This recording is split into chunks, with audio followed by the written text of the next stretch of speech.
Boa tarde, pessoal. Boa tarde a todas e a todos. Início de semana bem produtivo, gente, no nosso Web Seminários. Temos 2 conferências hoje, tá? Feriadão, todo mundo em casa, né? E aprendendo e estudando, né? Isso é muito bacana. Galera, antes de começarmos a nossa conferência de hoje, que também é um tema muito bacana, que a gente já vem discutindo aqui também em outras conferências, só algumas justificativas, né? Sábado de manhã teríamos a conferência da Juliana, a professora Juliana, minha colega de departamento, só que aí eu tive um problema com a internet, né? A Oi, a NET, me ligou 5 da manhã, né? Acho que lá em São Paulo seria 6, né? Para me informar que eu ficaria a manhã inteira sem internet, uma questão de manutenção. Aí foi na hora que eu mandei para vocês o e-mail rapidão, né, para o celular mesmo, para a gente justificar, e aí nós vamos remarcar a conferência da professora Juliana, tá? Bem provável vai ser lá no último dia de evento. E no domingo teríamos também a conferência do Felipe sobre HIV/AIDS, mas ele estava com um probleminha também, e a Larissa também estava com problema de internet. Para quem é de Cáceres, sabe que a internet no município como um todo está em colapso, né? Então foi problema dos dois lados. E aí eu já conversei com o Felipe, nós vamos remarcar dele também, tá? E então aí todo mundo teve folga no domingo, descanso, né? Eu também dei uma sumida no final de semana, dei uma desligada e fui pro mato. Acho que estamos precisando dessa conexão, às vezes, aí com a natureza, sem aglomeração, é claro, né? Evitando as pessoas. Eu já não sou muito sociável, então, em tempos de pandemia, evitar pessoas até que é fácil para mim, tá? Enfim, pessoal, recados dados, tá? Eu peço desculpa caso eu tenha demorado para responder algum e-mail esse final de semana, mas é porque eu realmente me dei folga, tá? Eu estava precisando bastante disso, mas já estou aqui na ativa, de volta, respondendo os e-mails atrasados e as mensagens atrasadas. Pessoal, sem mais delongas, eu vou chamar o Caio aqui, ele vai se apresentar, a gente vai falar sobre a educação das relações étnico-raciais no ensino de Química, por meio da arte afro-brasileira. Já discutimos essa temática anteriormente nas conferências. Lembra que foi aquela conferência que teve alguns comentários racistas aqui no chat? E aí, quando nós também falamos sobre LGBTfobia e relações de gênero, lembra também que teve alguns dislikes? Sempre é assim, mas quem está se incomodando com a temática é porque tem algo a esconder, né? Quem se incomoda quando a gente fala de machismo? Eu acho que é o machista. Não acho, eu tenho certeza, né? Quem se incomoda quando a gente fala de racismo?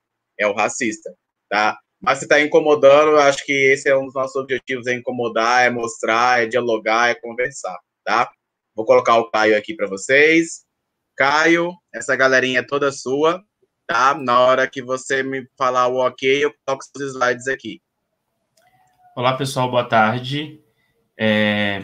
Então, como o Vitor comentou, o nosso tema vai ser Educação das Relações Étnico-Raciais no ensino de Química por meio da arte afro-brasileira. Deixei para me apresentar dessa forma porque eu coloquei a minha própria apresentação nos slides. Eu sou cria da escola pública, sou de São Paulo, do litoral de São Paulo, fiz ensino médio e fundamental na escola pública, e em 2005 eu pude ir para a Unesp fazer o meu curso de graduação em Química Ambiental. Lá eu me formei em 2008 e em seguida eu fui para a Unicamp fazer o mestrado em Química Orgânica. Nesse meio tempo, eu acabei também fazendo uma especialização em Planejamento, Implementação e Gestão do Ensino à Distância pela Federal Fluminense e cursei Letras pela USP. E atualmente eu estou fazendo doutorado em Ensino de Ciências também pela USP. Eu já lecionei em várias escolas públicas, destaco uma delas daqui de São Paulo, a senadora Adolfo Gordo. Também já lecionei em universidades, uma delas que eu coloco é a Católica de Santos, e eu também já tive a felicidade de ser professor do Instituto Federal de Mato Grosso, da cidade de Pontes e Lacerda, um pouco perto de Cáceres, né? Relativamente perto de Cáceres. E eu trouxe essas informações porque algumas delas, principalmente algumas questões do Mato Grosso, eu vou discutir aqui durante o desenvolvimento da minha fala, tudo bem? Bem, a nossa conversa... eu coloquei como objetivo 3 partes. A primeira delas tratar um pouco da Lei 10.639, fazer também uma breve discussão sobre questões teóricas do ensino de Química e propor aqui com a gente alguns aspectos para a implementação da lei no ensino de Química. Não sei se todos sabem, mas desde 2003 nós temos uma alteração na Lei de Diretrizes e Bases da Educação que insere a questão da educação das relações étnico-raciais. Em 2003, a lei tratava especificamente das questões da história e cultura africana e afro-brasileira, mas em 2018, a LDB teve uma nova alteração, passando a incorporar a questão indígena. A nossa discussão aqui vai estar centrada nas questões afro-brasileiras e africanas, mas algumas relações também é possível fazer com as questões indígenas. Mas aí eu vou deixar isso para vocês, a partir da nossa conversa, a gente chegar aí numa conclusão de como que vocês também poderiam tratar das questões indígenas a partir das questões que forem aqui tratadas. Muito se fala que, às vezes, a Lei 10.639 de 2003, ela não é uma lei que trate com maior detalhamento a questão da história e cultura africana. Contudo, o que as pessoas se esquecem é que, junto com a lei, tem um parecer que regulamenta a lei. E é justamente nesse parecer que eu deixei aqui em destaque para vocês, o CNE-CP 3 de 2004, que teve como uma das relatoras a professora da Federal de São Carlos, Petronília Beatriz Gonçalves e Santos. Nesse parecer, nós vamos ter, além da regulamentação da lei, nós vamos ter também a criação das diretrizes curriculares nacionais para a educação das relações étnico-raciais e para o ensino de história e cultura afro-brasileira e africana. Então, esse documento, que é muito mais extenso do que a lei, você vai ter uma série de detalhamentos de como deve ser feito o trabalho com essa temática na educação básica e também a recomendação para que os licenciandos possam ser formados para trabalhar com esses temas. E por isso nós estamos aqui hoje, né? Tratar desse tema faz parte da LDB, da Lei de Diretrizes e Bases da Educação. Trouxe também para vocês outros três pareceres que, de alguma forma, também dialoga com a questão da Lei 10.639. Duas delas foi tendo como relatora a professora da UFMG, Nilma Lino Gomes, e uma terceira, cujo relator foi o professor Wilson Roberto de Matos, da UNEB. Estou deixando os números aqui, porque eu não vou entrar em detalhes com relação ao conteúdo de cada uma delas, mas é uma referência para que vocês possam aí se aprofundar nos temas, caso vocês tenham interesse e necessidade. No campo específico das questões das relações étnico-raciais para o ensino de ciências, que engloba aí tanto o ensino de química, quanto o ensino de física e o ensino de biologia, eu destaco para vocês um artigo bastante interessante que foi feito pelo Douglas Verranja, em colaboração com a professora Petronília. O Douglas, ele é da área das ciências biológicas e ele vai propor 5 caminhos para tratar das questões étnico-raciais nas salas de aula. Esse artigo tem o detalhamento de cada uma dessas categorias. Aqui eu só vou citá-las para a gente poder ter um embasamento da nossa conversa. Então, a primeira proposta que o Douglas coloca é o impacto das ciências naturais na vida social e racismo. Uma segunda seria a superação de estereótipos, valorização da diversidade e a relação com as ciências naturais ou ciências da natureza. O terceiro tema, que poderia ser tratado na escola para trabalhar a lei, seria o tema África e seus descendentes e o desenvolvimento científico mundial. E aqui eu vou deixar para vocês uma indicação de um perfil no Instagram chamado Descolonizando Saberes, que é organizado por uma professora da Universidade Federal da Bahia, chamada Bárbara Carini. E lá vocês vão ter, ela posta com frequência diversos pesquisadores negros, não só a imagem, mas também um texto apresentando quais foram as contribuições desses pesquisadores e pesquisadoras negras para o desenvolvimento científico mundial.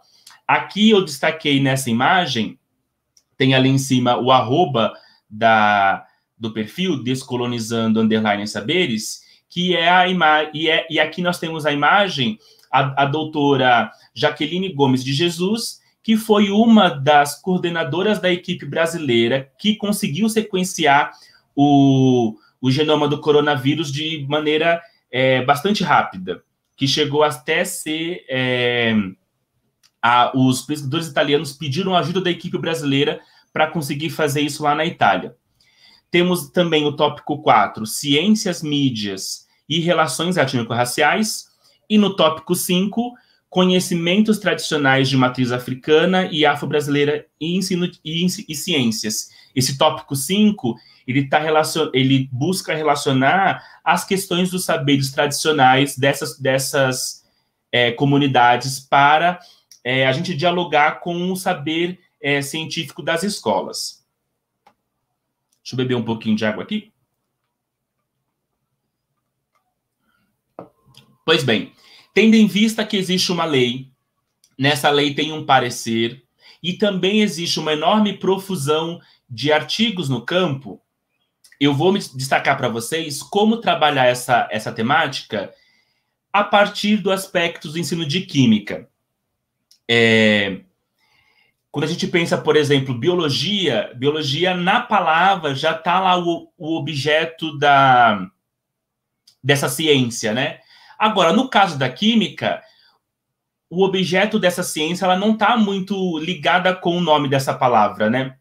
Então, é sempre preciso, nas aulas iniciais de química, tratar essa ciência apresentando o seu objeto e o foco de interesse dessa ciência.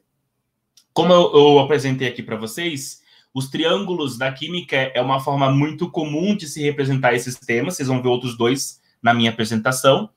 E aqui o que a gente observa? Que o foco da química são as substâncias e os materiais. Então, falar de química é falar das substâncias e dos materiais. E esse falar, ele pode ser feito de 3 perspectivas. A constituição dessas substâncias e materiais, as propriedades dessas substâncias e materiais e também a transformação das substâncias e dos materiais. Então, aqui, por exemplo, vou pegar o caso da água.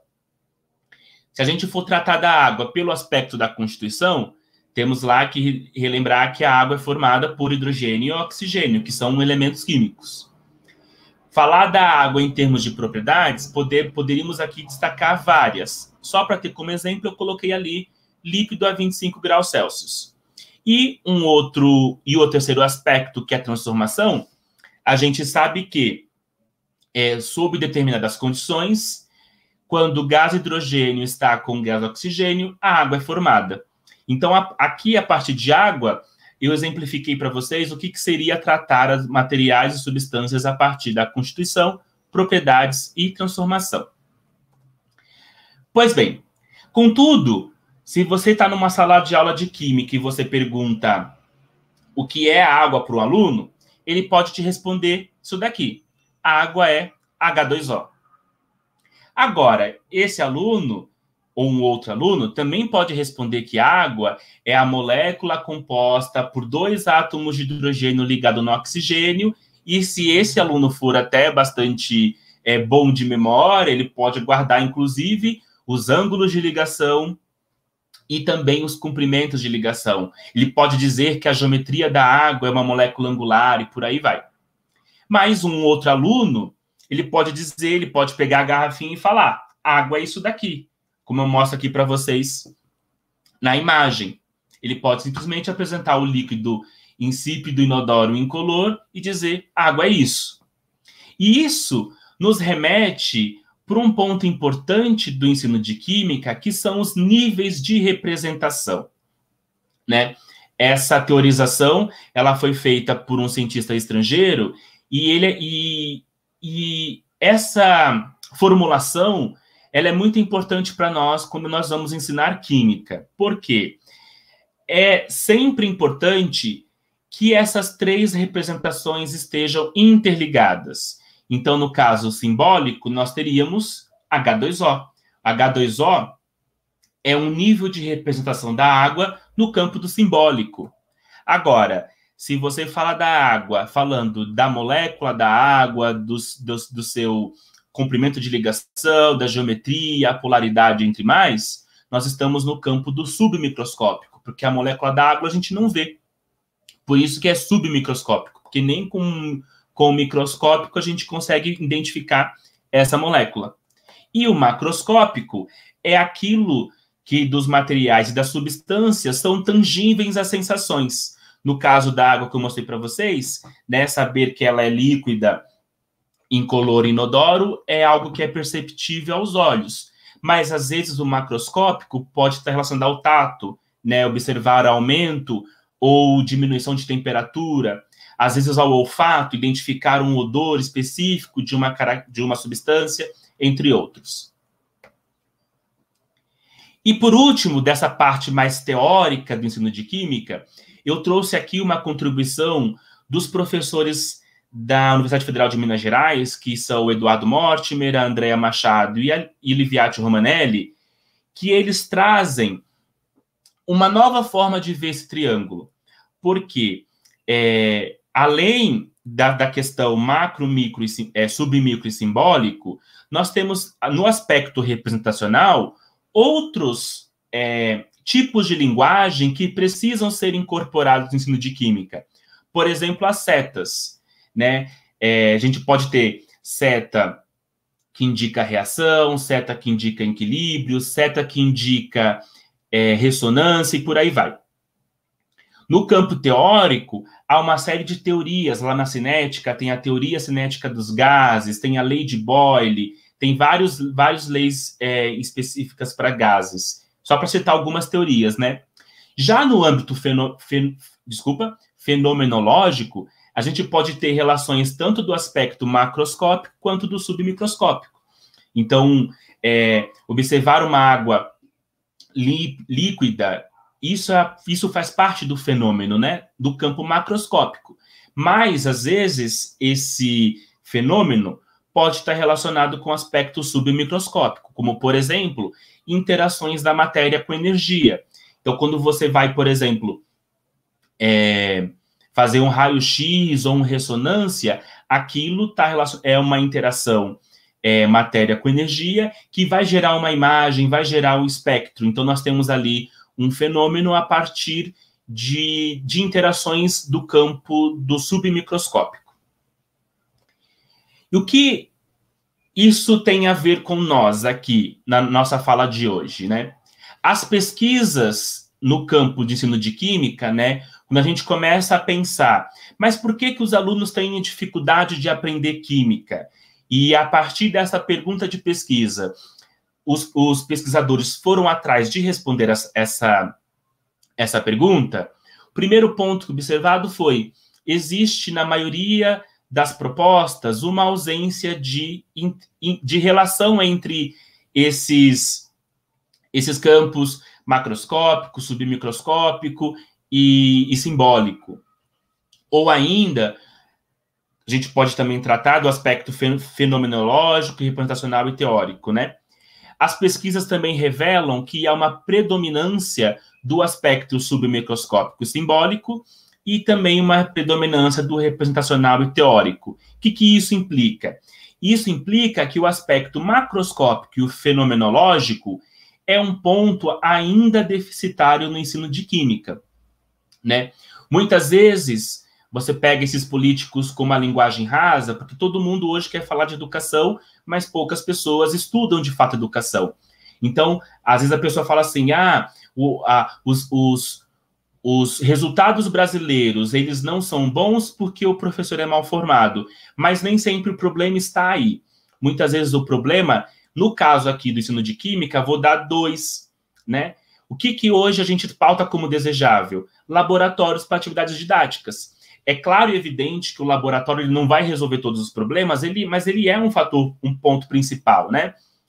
Como é que a gente pode trabalhar o aspecto dos fenômenos, o aspecto macroscópico da química, se não há um espaço para que os professores de ciências, no caso específico de química, mas isso também pode ser estendido para os professores de biologia, os professores de física, tratar desses aspectos, né? E o segundo ponto é que muitas vezes, e aqui eu vou fazer um recorte no caso do estado de São Paulo, por exemplo, o professor de Química, ele tem 2 aulas em cada turma. Então, para ele completar lá a carga horária de 40 horas semanais, ele precisa ter um salário, digamos que razoável, porque muitas vezes nem com as 40 horas semanais ele consegue um salário razoável, muitas vezes ele precisa dobrar essa carga horária dele, ter duplo registro, hora no estado, hora no município, por aí vai. É preciso também que o professor tenha dedicação exclusiva em uma única escola, para que ele possa preparar essas atividades que dão conta do aspecto macroscópico e do aspecto fenomenológico. Então, o nosso alvo aqui, na nossa discussão sobre a implementação da Lei 10.639, desculpa, tem um errinho ali no slide, mas a lei é 10.639, vai estar pautado nesse alvo, como trabalhar o aspecto macroscópico e o aspecto fenomenológico, né? Vale sempre lembrar que a implementação da lei, ela precisa ser feita durante todo o currículo. Isso significa que é durante todo o ano curricular. Não dá para tratar a lei apenas como um evento lá em novembro. Então, esses apontamentos são importantes, e eu destaquei aí o aspecto da interdisciplinaridade, porque vai ser por esse caminho que a gente vai tratar. Vale lembrar que existem outras formas de abordar a lei, mas aqui vamos tratar sobre essa perspectiva. Tratar sobre essa perspectiva. Então, vamos começar tentando entender o que é arte afro-brasileira. Então, vários pesquisadores do campo da arte, do campo das relações étnico-raciais, já se perguntaram sobre isso, né? Então, aqui, o que eu vou trazer para vocês não é nenhum achado meu, muito pelo contrário, é uma tentativa de analisar o que os pesquisadores de artes já discutiram sobre isso. Porque, como eles trabalham especificamente com esse tema, eles trouxeram várias perguntas, né? Seria a arte brasileira a arte produzida pelos africanos escravizados? Seria a arte brasileira a produção artística dos descendentes, escravos ou livres, independente do tema? Ou ainda, o conceito de arte afro-brasileira é determinada pela identidade racial do autor da obra, ou seja, se o autor é negro, a arte afro-brasileira, se o autor é branco, não teria como isso ser a arte afro-brasileira. Ou ainda um quarto ponto, toda obra na qual a negritude está representada, seja ela feita por africanos e afrodescendentes no Brasil, pode ser considerada arte afro-brasileira? Então, esse é um ponto que os teóricos de arte, os pesquisadores que colocaram como objeto de pesquisa a questão da arte brasileira, já se debruçaram sobre. Então, aqui eu vou trazer para vocês, eu estou trazendo uma série de referências, observe aqui embaixo, porque depois, quando vocês quiserem ler, vocês têm a referência de como ir atrás desses textos, né? Um primeiro deles, que é bastante importante para quem pesquisa a questão étnico-racial no Brasil, é o professor Kabengele Munanga. Então, ele tem um texto que, na verdade, ele escreveu nos anos 2000, quando o Brasil estava comemorando os 500 anos, que se chama Arte Afro-Brasileira. Afinal, o que é isso? Esse texto ele foi republicado nessa revista, que tem aqui na referência, e ele traz todo aquele questionamento que eu coloquei para vocês, é tratado nesse texto, de forma bastante aprofundada. Então, quem gosta do tema, é um artigo importante para seguir.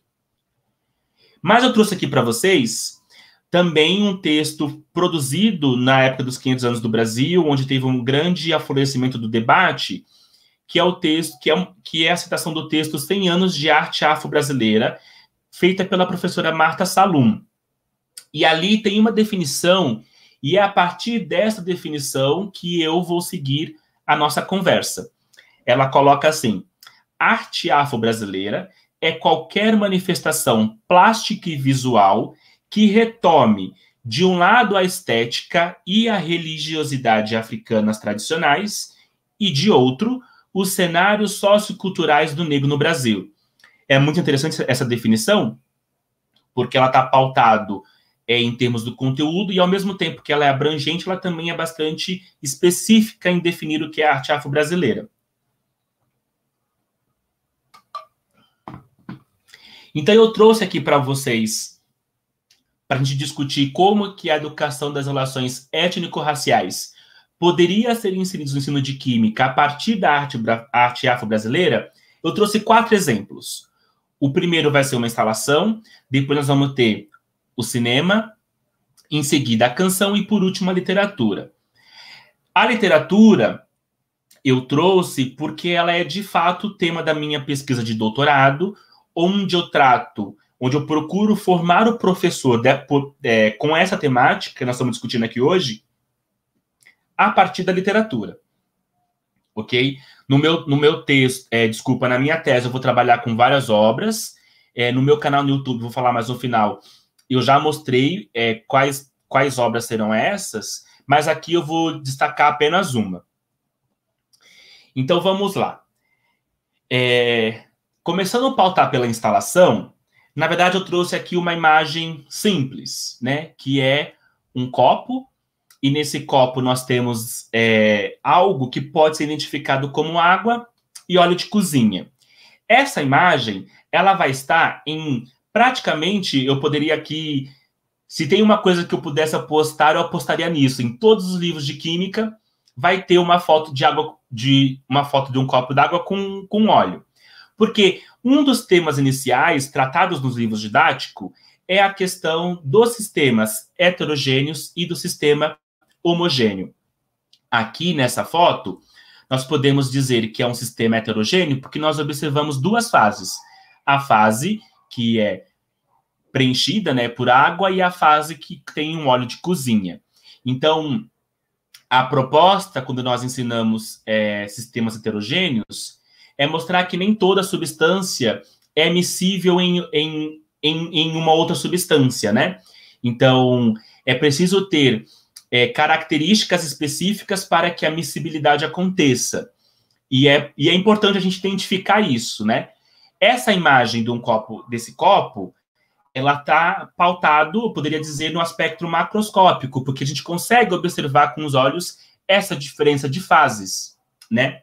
Agora, um ponto importante é que, muito embora essa imagem esteja presente em vários livros de ensino de química, é muito improvável que alguém em casa reproduza essa imagem, porque já está dentro do saber comum, que o ditado, a frase comum é que água e óleo não se mistura, né? Então, para que as pessoas vão querer colocar água e óleo em contato?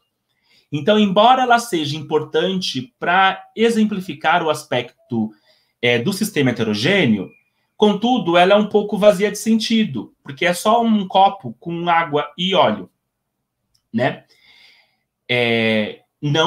Ela tem sentido químico, mas ela não tem muito sentido fora da química, é isso que eu estou querendo dizer.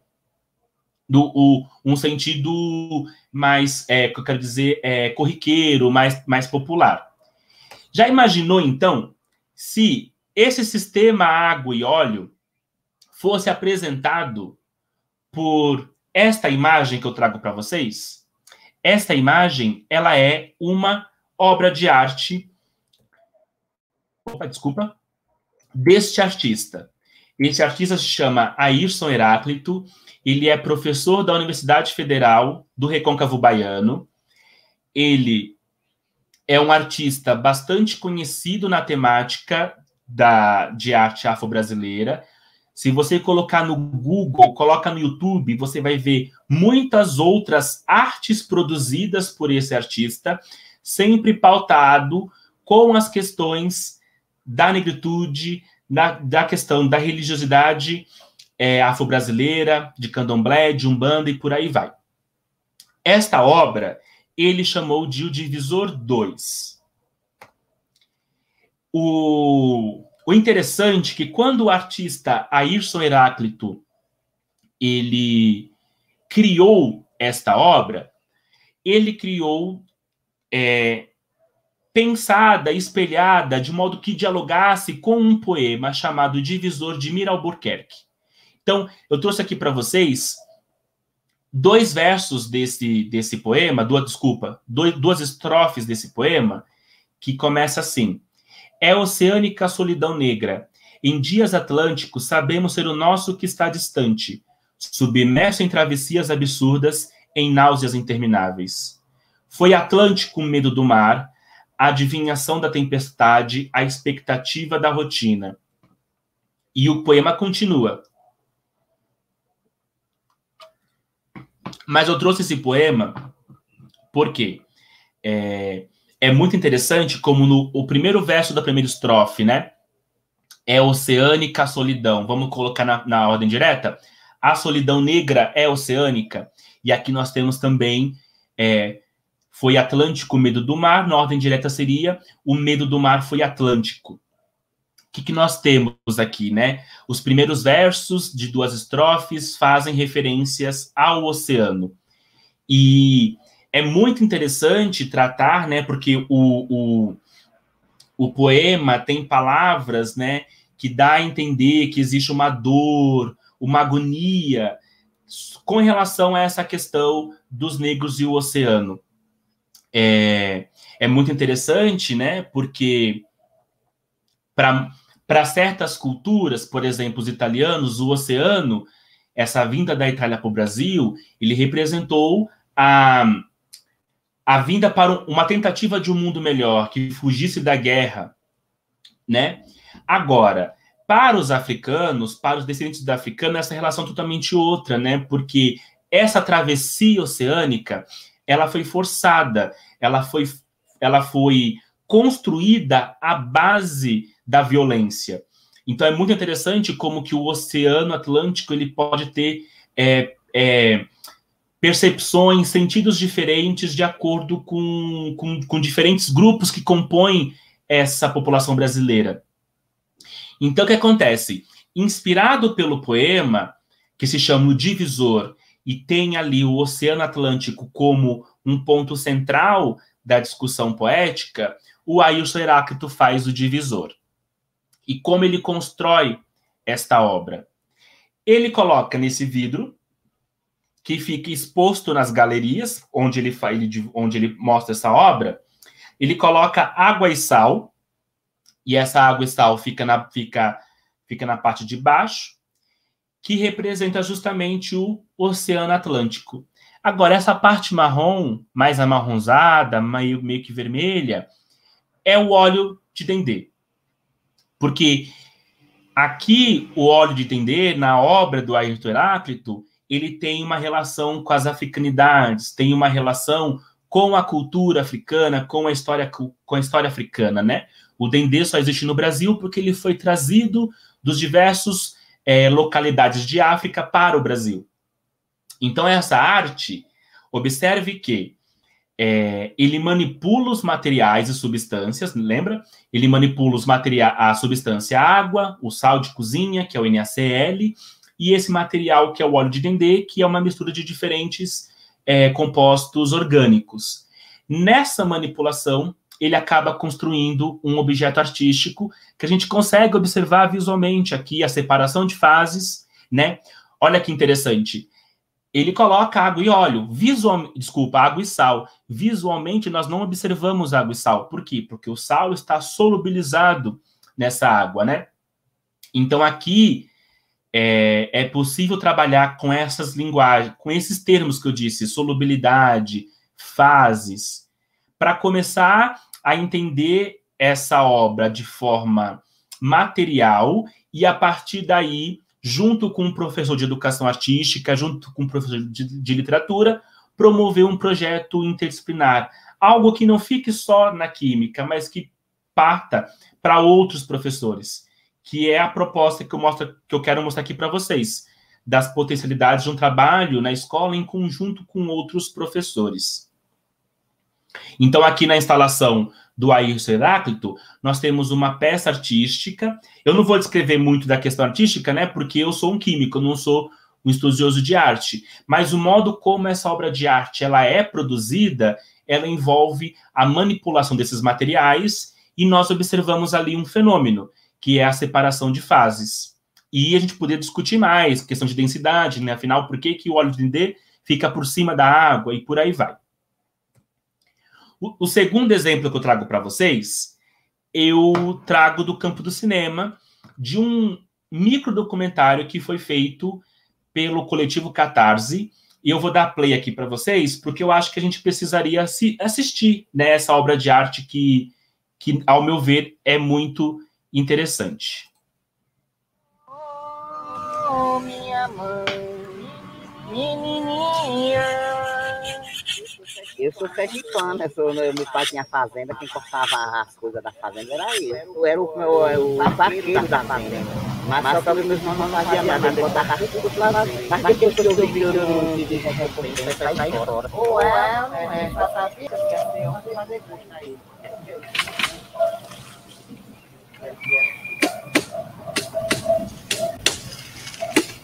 Agora, pode passar pra frente.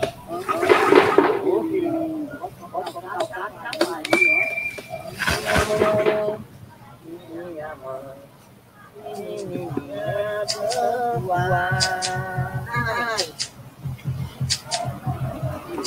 Essa foi o babado da mamãe, agora. Isso aqui é o verdadeiro entender, natural. Quem não sabe, procure entender que é a verdade. O babado da Bahia é o axé. Axé pra mim é que tem tudo a ver entender.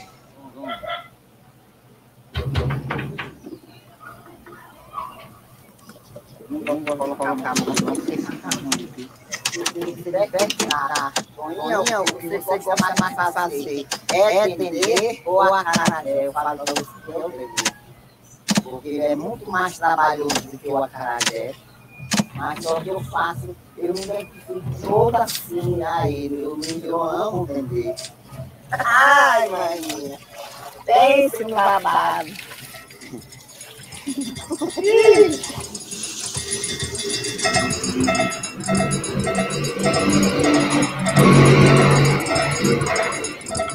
Aqui é o final de vender.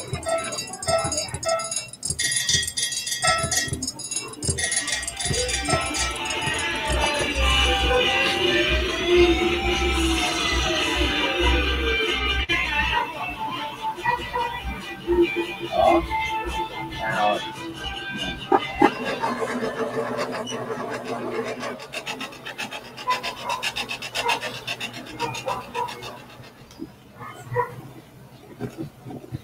Oiação, Cadeirogum,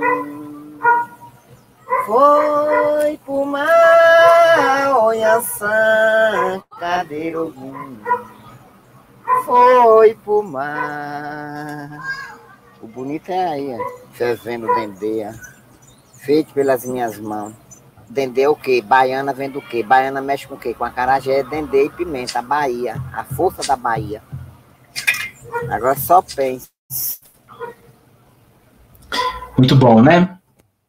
Então, esse curto documentário, né, ele trata a história, uma breve história dessa baiana de acarajé, sergipana, né, que ela transcende essas barreiras de gênero, né, podemos dizer, eu me arrisco aqui, que é uma mulher trans, e tem toda essa questão da alimentação tratada no tema, né? O dendê aparece novamente aqui, acho que também o dendê está na mídia atualmente, né? Porque está faltando o dendê, né? Tem essa preocupação, e olha que coincidência, né? Eu acabei trazendo para vocês duas artes que tratam do dendê, tamanha importância que esse óleo tem para a cultura afro-brasileira. Mas como que um químico olha, como que um químico pode analisar essa peça artística que não dura nem 4 minutos, 3 minutos e pouquinho, como que ela poderia ser utilizada para tratar aspectos de química, né? Então, eu selecionei para vocês aqui algumas cenas. Lembra que eu falei para vocês que a química é a ciência que estuda os materiais e substâncias, que parte tanto das propriedades, da constituição e da transformação? Nós temos aqui uma transformação. Não é uma transformação química, mas é uma transformação. Nós temos esse óleo que está dentro dessa semente, desse fruto do dendê, e é a partir dele que se produz o óleo. Então, se nós atentarmos com maior cuidado, com maior detalhe, o documentário, ele mostra toda a etapa de produção de um óleo de dendê caseiro. Então, nós temos a toinha pegando o fruto da árvore, nós temos a toinha cozinhando esse dendê para poder ficar mais fácil para macerar. Aí ela vai macerar naquele pilão gigante ali. A gente em casa costuma ter um pilãozinho pequeno, mas o pilão da toinha precisa ser grande para poder fazer esse grande volume de óleo.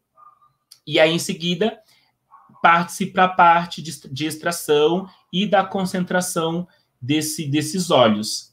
Então, observa, se faz parte do objetivo da química analisar esses materiais e substância, essa peça artística, ela traz isso de forma bastante interessante.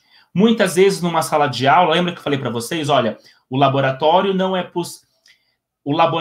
resolve todos os problemas do ensino de química, contudo, ele é importante. Imagina quanto tempo que se dá para produzir um óleo desse, né? No documentário, que é característico das artes cinematográficas, ele é cortado, você edita, é possível você fazer isso em vários dias, porque muitos processos químicos demoram mais de um dia, né? Então, com essa obra de arte, a gente consegue depreender o que tem de química ali, a extração do óleo de dendê. Só que ela vai muito mais além, né? Se nós observarmos essa peça artística, e isso, ao meu ver, que é o interessante de trabalhar a questão étnico-racial, no caso, as questões afro-brasileiras a partir da obra de arte, é porque da obra de arte a gente pode analisar o tema químico. Só que a obra de arte não se restringe a ela, a esse tema, né? A obra de arte pode, a partir daquilo que ela comove nas pessoas, ir para outros lugares. E isso, ao meu ver, é uma educação muito melhor do que aquela que fica centrada num objeto e acaba não dando muito sentido. Então, o que eu trago aqui para vocês? Que a partir de um procedimento experimental desta obra de arte, que é o microdocumentário, podemos tratar de intolerância religiosa, que é um tema extremamente caro para a sociedade de hoje, né? Se nós observarmos a toinha, ela está citando a mãe menininha, citando não, cantando. Ela está cantando uma música que faz referência à mãe menininha, referência a Yansan, justamente por quê? Porque o óleo de dendê, ele está atrelado, ele é um dos componentes de uma comida baiana muito típica, que é o acarajé, e o acarajé é um alimento dos orixás.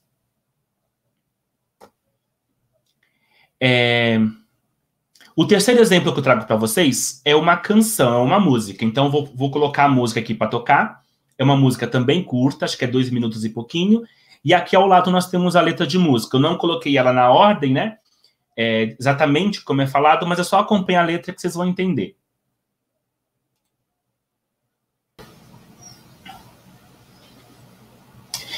Pois bem, Francisco de Oxum, essa canção interpretada por Roberta Nistra e Lúcio Sanfilippo. O compositor da letra é Lúcio Sanfilippo.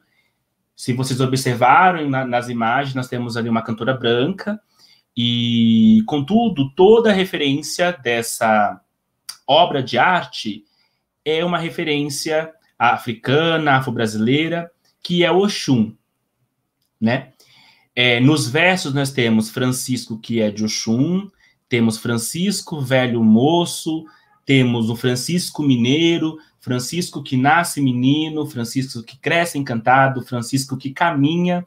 Então, ao lado de Francisco, nós vamos ter elementos que nos dá indício que esse Francisco é uma pessoa.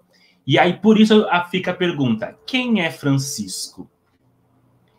À medida que a gente vai lendo melhor e interpretando essa canção, a gente vai sacar que, na verdade, Francisco aqui é o Rio São Francisco. Então, do ponto de vista de composição da obra, nós temos ali a manipulação de uma figura de linguagem, que é personificação, porque é uma intenção, né, trazer esse Rio Francisco como uma pessoa, e ao mesmo tempo, quando nós pegamos o mapa do Rio São Francisco, a gente desconstrói, ou melhor, reconstrói tudo isso, né?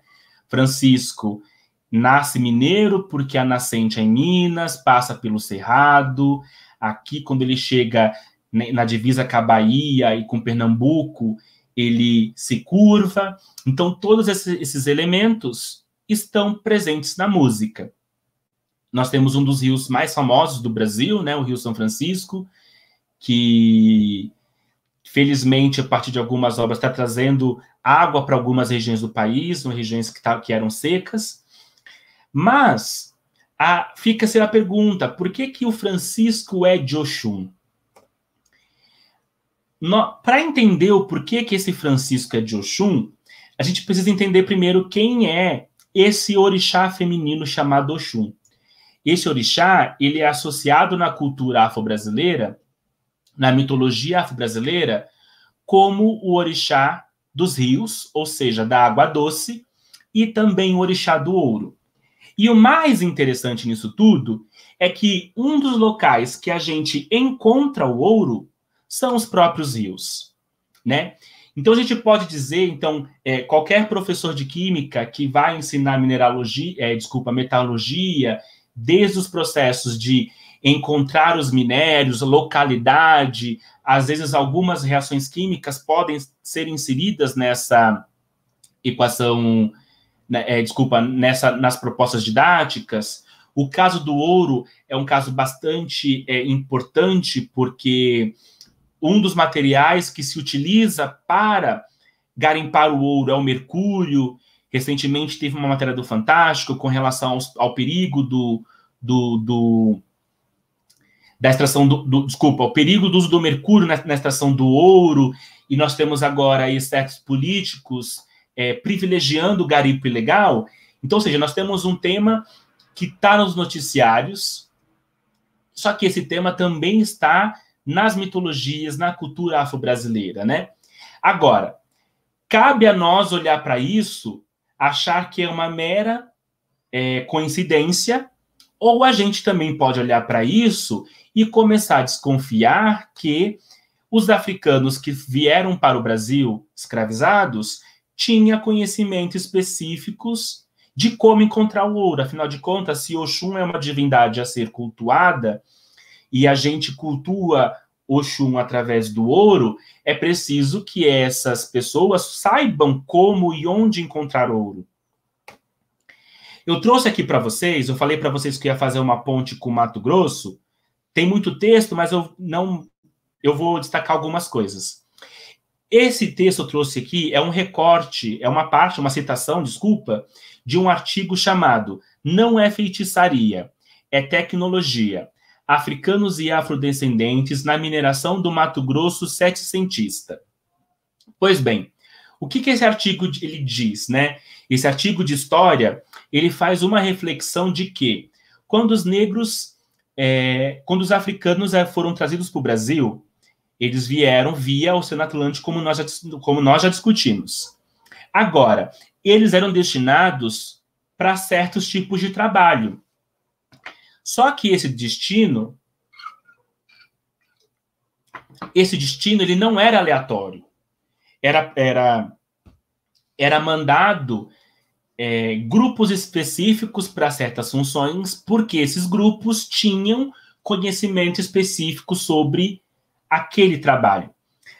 Observem aqui, eu vou ler um pedacinho desse trecho da carta do governador do Rio de Janeiro ao rei de 5 de julho de 1726. Os negros Mina, na verdade, Mina é um grupo que aqui no Brasil chama de Mina, mas esse grupo é composto por diferentes etnias africanas. Os negros Mina são os de maior reputação para aquele trabalho. Aquele trabalho, no caso, é mineração.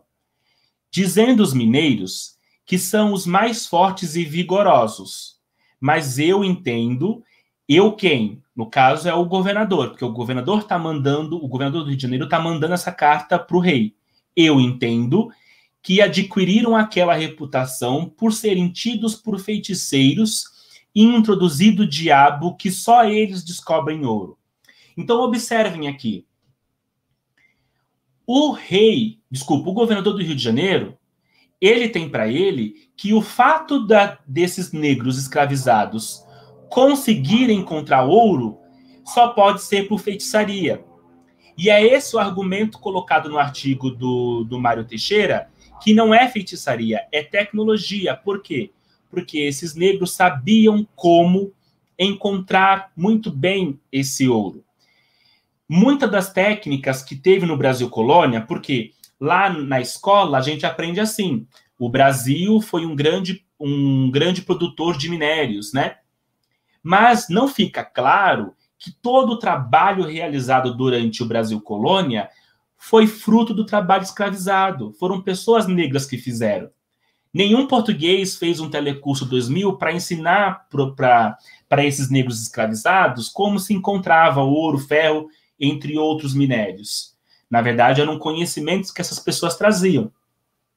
E observem aqui, mais para frente da carta aqui, né? Mas, para evitar sublevações, que eu coloquei aqui traduzindo como rebelião, que se temem, não me ocorre meio mais eficaz que o mesmo que mostrou a experiência no caso presente, remediando-se aquela sublevação com as diferenças das nações. Ou seja, foi uma estratégia portuguesa para evitar que acontecesse rebelião que esses africanos de diferentes etnias estivessem misturados. Mas isso foi algo que a gente hoje já conhece muito bem, né? Que essas rebeliões, essas sublevações, elas ocorreram fortemente, né? Tanto que nós temos vários quilombos no Brasil. E eu que morei em Pontes de Lacerda, quando eu estava escrevendo um artigo sobre esse tema, quando eu cheguei lá, né, em Pontes de Lacerda, eu descobri que a primeira capital do Mato Grosso foi Vila Bela da Santíssima Trindade. Me perdoem se eu esqueci o nome, o Vitor pode me corrigir se eu estiver errado. E é fascinante quando a gente descobre que que um dos motivos que fizeram a capital mudar de Vila Bela para Cuiabá foi o fato de que muitos negros para lá levados se rebeliaram, formaram quilombos, extraíam ouro, esses africanos escravizados e seus descendentes extraíam ouro e vendia para a coroa espanhola, que era rival à coroa portuguesa. Então, esses detalhes é bastante importante.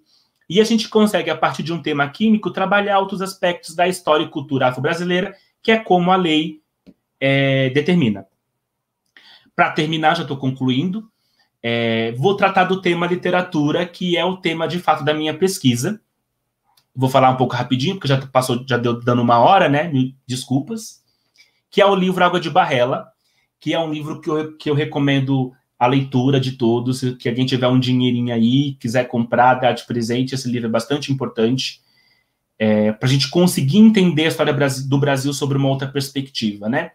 A autora, que é Eliana Alves Cruz, ela vai narrar a história de uma família negra no Brasil, desde o período da escravidão até a ascensão dessa família na classe média. E essa ascensão, ela se dá por meio da educação. Então, no livro você vai ver temas como genealogia, os estupros que aconteciam durante a escravidão, o modo como as famílias negras eram constituídas, o trabalho do pós-abolição, a educação, como eu já falei, e o feminismo negro. Aqui, eu vou trazer um trecho dessa obra, que é assim. Aquela água... Desculpa, tá assim. Certamente nunca tinham visto uma barrela. Aquela água com cinzas de madeira que se colocava na rouparia para branqueá-la. Um químico, quando lê isso, o que ele lê? Nossa, isso é um material. Água com cinza, e não é qualquer cinza, é cinza de madeira, e você coloca a roupa para branquear, né? Eu gosto de brincar, olha, não existia sabão Omo e nem Vanish no Brasil Colônia. Era preciso produzir outros tipos de alvejantes. E é dessa forma que se produzia. Então, olha como uma literatura também pode trazer para nós da área de ciências, temas que às vezes não se comenta muito, né? Então, se nós formos atrás do que é barrela, vamos ter aqui, por exemplo, que barrela é lixívia, um caldo feito com cinzas de vegetais usados para branquear roupas. Ou seja, no romance Água de Barrela, que eu esqueci de mencionar, que é um romance histórico, de fato a barrela se refere a esse material que nós temos, inclusive ele hoje ainda é utilizado, né? Com essa onda de fazer coisas naturais e tal, se você colocar no YouTube, você vai encontrar vários vídeos tratando desse processo da construção da barrela. Opa, olha aqui um tema para química. Cinza, água. E aqui, já adianto para vocês, isso faz parte da minha pesquisa, porque minha pesquisa é tratar essa questão com maior complexidade química. Aqui temos o tema da química dos óxidos. Então, gente, aqui, como as considerações finais, eu espero ter mostrado para vocês como que, a partir do aspecto macroscópico, fenomenológico, a gente pode ler algumas obras artísticas e, a partir disso, trazer propostas didáticas interdisciplinares junto com os professores de educação artística, de artes, né? Professores de literatura, professores de história, de modo que esse tema não fique só centrado na química, mas que a química possa ser um dos elementos para tratar e discutir a questão afro-brasileira no Brasil. Principalmente por quê? Por que é importante tratar, tanto na química, quanto na física, quanto na biologia, tratar a história e cultura africana e afro-brasileira? Porque uma das facetas do racismo, a gente chama de epistemicídio, que é a faceta intelectual do racismo, que é aquela que diz que pessoas negras vieram para o Brasil apenas para ser trabalho braçal. Essa faceta do racismo, ela esconde que esses grupos étnicos que vieram para cá tinham conhecimentos técnicos, tecnológicos e científicos. Por fim, gente, se vocês gostaram do tema, vocês podem me acompanhar nas redes sociais. Peço que licença para o Vitor para fazer esse jabazinho. Eu estou no YouTube, no meu canal chamado Caio Fayad, o Químico nas Letras. Eu já tenho lá vários vídeos sobre a temática, vai ter muitos vídeos, né? Porque eu tenho uma proposta na minha tese de doutorado de fazer um curso de formação de professores, e esse curso ele vai estar inteiro também no YouTube. Então, quem gostou do tema pode se inscrever. Mesmo que você seja químico, seja físico ou biólogo, eu acho importante, porque dá para ter alguns insights a partir do que os químicos, como eu, pensam, né? E vocês também podem me seguir no Instagram, o meu @ é fayadcaio, e a gente se encontra aí na internet depois da gente bater esse breve papo aqui. Muito obrigado. Caio, muito obrigado. Antes de você fazer a sua propaganda, eu já tinha mandado o link do seu canal aqui para a galera no chat, né? Pedindo para eles darem uma olhada, que tinha coisa bem bacana. Na verdade, eu estou inscrito no seu canal já tem um tempo também, desde o dia que você colocou lá no nosso grupo da CAPES, de bolsistas, né? E bem bacana. Pessoal, quem tiver pergunta, manda aqui no chat pra gente, tá? Por favor. Mas antes de vocês mandarem alguma coisa aqui, se for ter, eu queria perguntar para o Caio. É assim, Caio, por exemplo, aqui no Mato Grosso, até com uma colega minha que formou lá em Pontes Lacerda, na Unemate, em Letras, ela é professora de língua portuguesa e fez um trabalho com religiões de matriz africana na escola, né?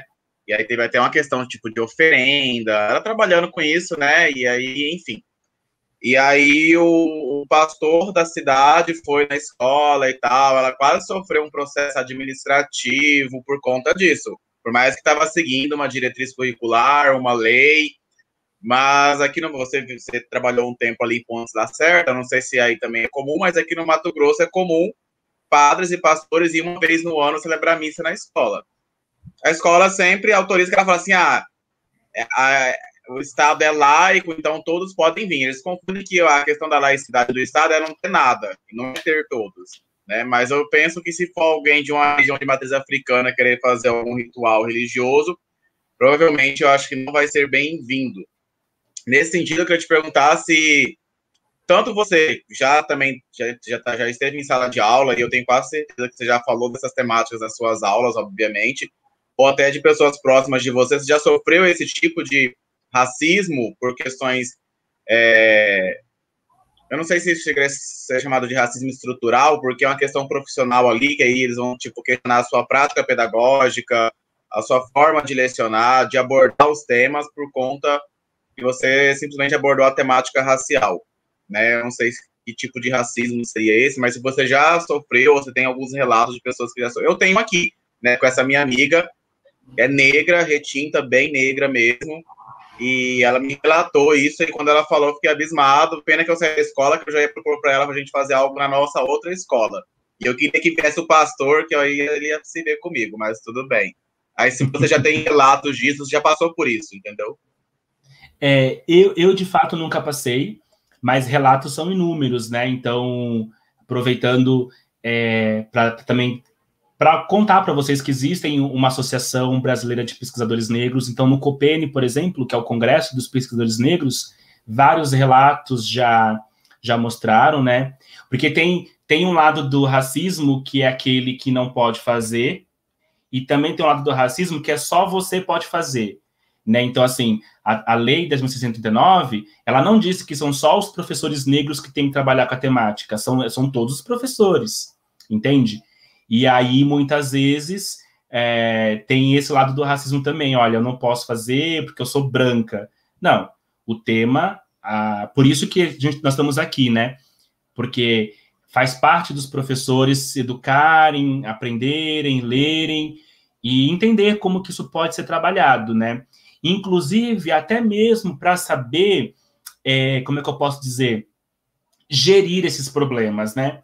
Então... muitas vezes, quando chega na escola e você fala que de Oxum e Iemanjá, as pessoas logo já atribuem a questão da religiosidade. Também, mas não só, né? A mitologia ela pode estar atrelado a liturgias religiosas, mas também não.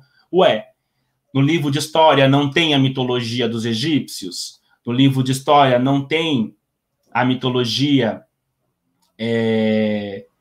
grega? Então, por que não pode ter a mitologia dos iorubás? Então, faz parte do professor entender que essas questões de preconceito, elas vão existir e que a gente precisa estudar justamente para poder argumentar, bater de frente com relação a essas pessoas. O legal, quando você falou da mitologia, aí eu lembro muito da questão dos egípcios, e eu vejo vários colegas, em especial da história mesmo, criticando que o Egito tem a parte africana e que vários filmes que relatam a mitologia egípcia colocam pessoas brancas, né? E eu aqui me recordando dos meus livros didáticos de história, não tem muito tempo ainda que eu saí da educação básica, né? Até 2010 eu era aluno ainda da educação básica, 2009, então. E eu lembro realmente nos livros de histórias que algumas representações egípcias que não eram tipo, fotos originais, eram desenhos, esquemas, traziam também os egípcios como pessoas brancas, né? E tem toda uma discussão, né, na história que, na verdade, eles são negros, né? Uma sociedade que foi composta por pessoas negras, mas eventualmente são representados por pessoas brancas, né? Até no próprio livro didático traz isso. Isso é legal que você abordou também, só depois eu te passo a palavra. Por enquanto eu não tenho ainda nenhuma pergunta aqui, né? Eu vou fazer um comentário, Caio, eu te passo, se você quiser comentar em cima disso e depois fazer suas considerações. Quando você falou assim, né, a lei não fala que é só o professor negro que tem que trabalhar a temática, né? E aí a gente vem muito nessa discussão e que eu já ouvi na escola, mas eu sempre tento tranquilizar as pessoas, meio no sentido, não sei até que ponto eu também posso tranquilizar, que eu sou branco, né? Mas eu ouço muitas pessoas negras, né? Converso muito com pessoas do movimento negro. Então aí as pessoas ficam assim, eu tenho medo de abordar, porque hoje tudo é racismo, sabe? Eu não gosto quando falar, tudo é racismo, né? Não é que assim, é como se fosse banalizando a luta do movimento negro, entendeu? Tipo, agora tem que tomar cuidado com tudo que eu falo. Sempre tem que tomar cuidado, meu filho, desculpa. Tipo, não vai ser agora que você vai poder destilar o seu ódio, o seu preconceito, sem pagar por isso. Né? E aí eu tento, tipo, conversar com as pessoas e mostrar que não é muito bem assim, até porque na escola que eu lecionava até no passado, Aí se tinha uns 4 ou 5 professoras negras, era muito, entendeu? O resto era tudo professores brancos. E aí a discussão que veio foi na Semana da Consciência Negra, que iam fazer um desfile de beleza negra. Eu já fiquei meio assim, que eu fiquei sabendo, eu fiquei me perguntando se existe beleza negra ou beleza branca, só existe beleza. Mas tudo bem, a maioria queria esse desfile, né? E eu, pá, beleza. Aí a discussão veio, deixa as meninas e os meninos brancos participarem. Aí eu falei, gente, eu acho que já não dá, porque é para valorizar a questão racial. Aí você vai deixar as pessoas brancas participarem do desfile, aí um branco vai ganhar o desfile da beleza negra? Tipo, qual o sentido disso, entendeu? Mas são algumas coisas que eu ouço muito na escola, sabe? Eu ouço bastante. Mas como você falou assim, às vezes eu fico também, que nem disse, não é só o professor negro que tem que fazer, mas às vezes eu fico com receio de, às vezes, estar me apropriando de alguma fala, de alguma coisa. Mas eu acho que é nesse momento que é importante esse diálogo com você, né? Que é uma pessoa negra que está trazendo o que dá para fazer, o que pode. Que eu acho que é isso que falta em alguns professores, sabe? Esse processo de formação, esse processo de conversa, e realmente conversar com o outro, né? Conversar com a pessoa negra para saber o que ela passa, o que ela sente, o que dá para fazer. Quando a gente vai falar dos LGBTs, a mesma coisa, das relações de gênero com as mulheres. Eu sempre falo que às vezes falta muito mais o diálogo e esses espaços de formação, né? E aí eu passo para você. Realmente é uma questão importante, né? Porque até alguns professores têm medo de deturpações de certos conceitos, como local de fala, né? Às vezes até para se eximir de fazer alguma atividade, fala assim, não é um local de fala, sendo que o local de fala não fala sobre isso, né? Então, a dica que eu sempre apresento para os professores o estudo, não tem como, né? Então, por exemplo, aqui na minha fala, eu trouxe Kabengele Munanga, então não vou dizer que eu vou falar, de acordo com teórico tal, com o professor tal, de acordo com o pesquisador tal, é assim, assim, assado que se coloca, que se pensa, que se produz, que, na verdade, a gente já está acostumado a fazer isso. Agora, por que nós temos tanto problema em fazer isso com as questões das africanidades, das questões indígenas também? E aí, com relação a outra questão, é interessante, né, do Egito, né?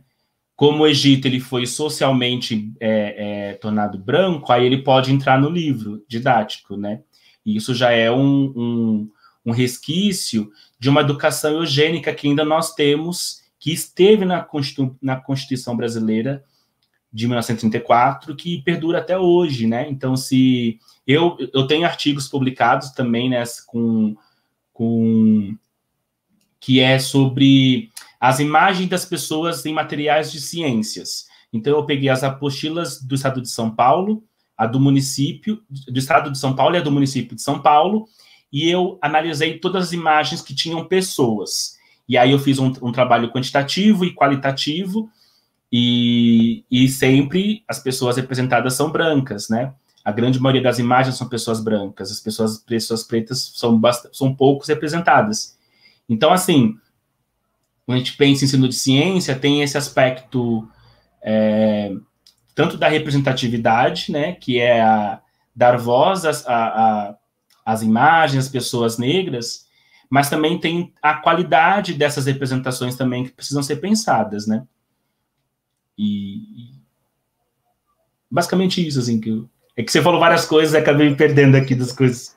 Tem hora que eu me perco. Só te passar para as considerações finais, Caio, mas antes só registrar a presença do professor Jefferson, que está aqui no chat. O professor Jefferson é um colega do Unemate, ele também dá aula numa faculdade particular lá em Araputanga, e ele é do direito, eles fazem sempre um trabalho bem bacana, envolvendo direito, religiões de matriz africana, vários trabalhos bem bacanas que eu creio, claro, tem pessoas que devem praticar muito racismo com esses trabalhos que o professor Jefferson faz, mas eu acho que é algo bem legal que ele faz, uma resistência bem bacana. Em especial, você mora aqui no Mato Grosso, sabe como que é o interior do interior, tem pessoas ainda muito preconceituosas, muito racistas, homofóbicas, nem se fala, machistas, enfim, não vou ficar muito aprofundando, porque se falar muito chama, né? A palavra tem poder. Mas eu te passo para as considerações finais.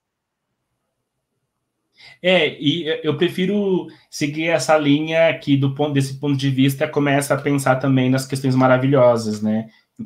Conheci muita gente bacana, porque eu não vou mentir para vocês, né? Eu, quanto uma pessoa gay, quando eu fui, né, fui procurar, né, Pontes Lacerda, gay em Pontes Lacerda, já vi mulher esfaqueada, fiquei com medo, mas a gente tem que encarar.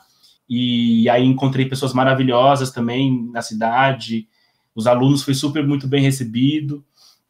Então a gente também, porque a mídia, as redes sociais, né, e agora que eu tô trabalhando no YouTube, eu percebo isso, né, às vezes a gente pega um comentário negativo, a gente fica muito matutando naquele comentário negativo, mas esquece que tem junto com aquele único negativo, tem 10, tem 15 bons comentários, né.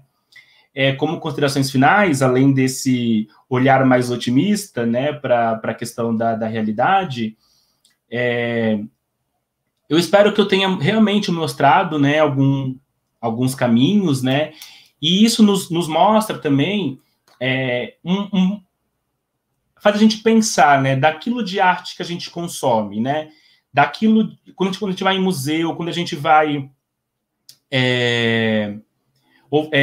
comprar um CD, ouvir música, ver clipe, comprar um livro, nós estamos adquirindo arte negra, entende? Porque se eu hoje estou aqui fazendo essas colocações, é porque eu primeiro consumi essa arte negra, eu consumi essas percepções, eu me senti tocado por ela, e a partir dela eu pude lançar o meu olhar, né? Então, a gente não pode ficar parado esperando que um professor como Caio apresente no artigo uma proposta didática inteira. Não, nós que temos que ir atrás, e um dos caminhos que eu estou propondo é conhecer melhor a arte afro-brasileira e, a partir com seu olhar, seja de um biólogo, seja de um químico, de um físico, fazer as suas propostas. E aqui também, no caso da afro-brasileira, também se estende para a africana também, né? Perfeito, Caio. Eu agradeço imensamente a sua participação, tá? Eu acho que, mais uma vez, a gente foi muito feliz na organização aqui do evento de trazer uma temática que complementa tudo que a gente está conversando, que eu acho que satisfaz bastante o pessoal que está no chat em termos de aprendizado, de conhecimento. Eu acho que você desconstrói bastante coisa, entendeu? Não espere o Caio vir trazer as coisas prontas, gente, né? Tipo, vamos também procurar, vamos ter iniciativa, dialogar. Eu sou muito a favor do diálogo, né? Algumas vezes a gente não quer dialogar, já quer tacar fogo nos racistas, mas vamos tentar, né? É difícil às vezes, mas eu acho que vale a pena o diálogo e esses espaços de formação, né? As tecnologias agora estão, né, por mais que ainda evidenciam uma desigualdade muito grande, mas em certos momentos proporcionam esses espaços aqui para a gente. Caio, muito obrigado, tá? Gratidão. Pessoal, mais à noite, daqui 1h e pouco, né, nós temos a segunda conferência da noite, eu aguardo vocês lá, tá? Abraços e até mais.